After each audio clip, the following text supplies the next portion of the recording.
The forest is what people depend on for farming. They cut the forest and utilize the fertility that has accumulated in the forest land. When the pressure wasn't very high, they would abandon the forest, abandon the land when the fertility is exhausted, and cut a new piece, and then allow this one to recover. There's also the exploitation largely for timber, which has not followed, has not really been done using conservation management. It has not followed sustainable management or sustained forest management, and therefore the forest gradually disappears as exploitation proceeds. I think those are the two main factors. Of course, you must feed the people. You cannot stop them from farming.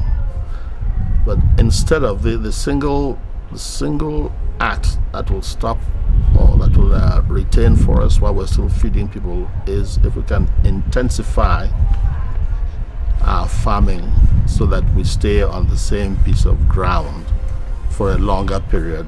I think if we can find the technology or the approach or the way by which this intensification can happen, we'll go a long way towards conserving our forests. It is the single most important thing.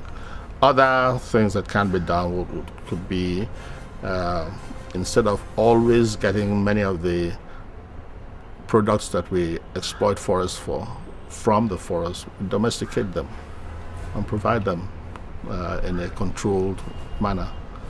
And all of that has to be done in a system or within a framework of organized land use, so that it's not just cutting the forest ad lib for farming.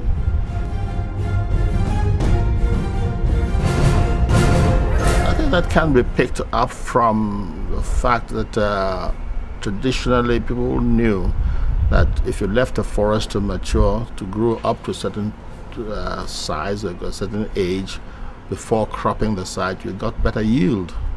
And that's the reason why when an area has been exhausted, they go to old forest and get some new land for farming.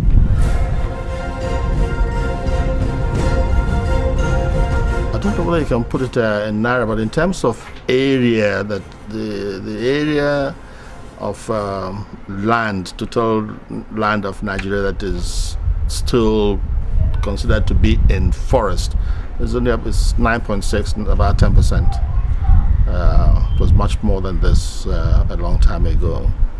If you take the ecological services, even though it is difficult, there are general estimates.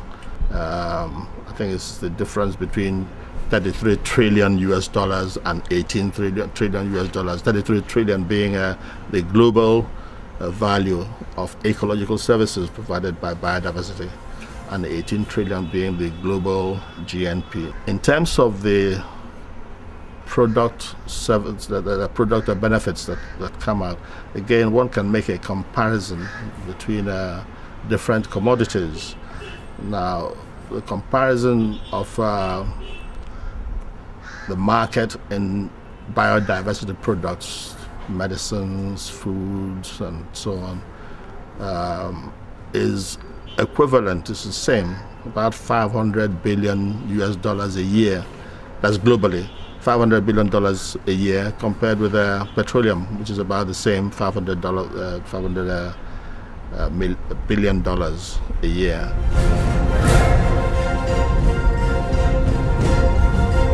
For a lay person who's not very technically conscious, I think the easiest way of explaining biodiversity is to present it as the richness of species, the number of species, the number of different kinds. They can easily understand when particular species that they exploit are more difficult to find. So the biodiversity is changing, is depleting. They can understand it in those terms. if you see a species and it's of one kind, and the next one you see is of the same kind, and the next one you see is of the same kind, then the biodiversity is low. Whereas if you see a species and every species you see is different from the last one you saw, if you have that kind of situation, then that signifies very high biodiversity.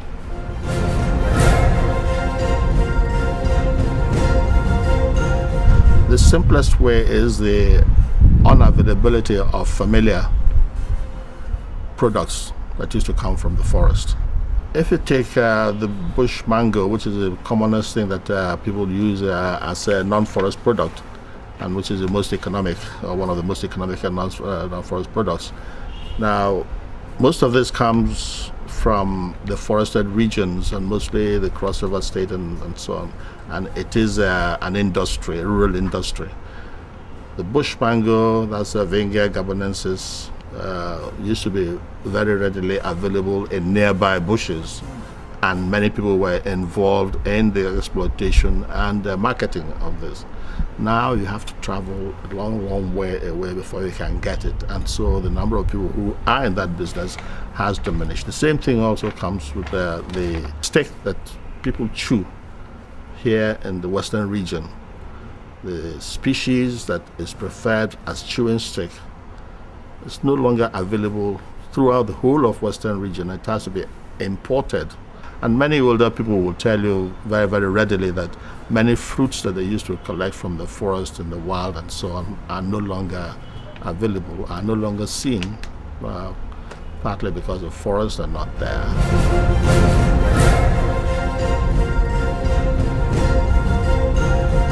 I think they have become aware now. In the past, they were not aware, committing resources to match the rhetoric. But in terms of acceding to all the necessary protocols and so on, yes, they are keen to show that. The countries where biodiversity has a strong tourist value, they go beyond that. They actually pay attention to the biodiversity because it is a mainstay of their economy. But in countries where it is not so tangible, it's not so visible, the tourist value, there's more rhetoric than actual action. Reflect a bit deeply and return to many traditional practices that we thoughtlessly abandoned in the name of development.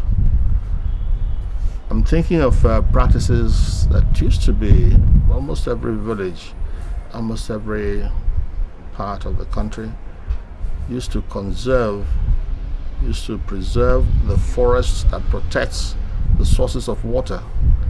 They call them sacred groves, they call them all kinds of names just to keep people away from them.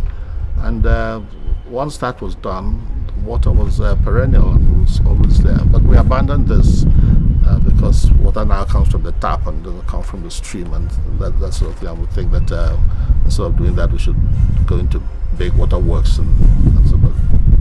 There are such practices that we can go back to. Villages, for example, used to have fruit trees planted in the town square. Now, in the name of development, all of this has been cut down, and where children will play, shade and everything is no longer there. I think if we can really pick up on those things that we used to do traditionally, many of them will help to reawaken this idea of conservation of biodiversity. I think one has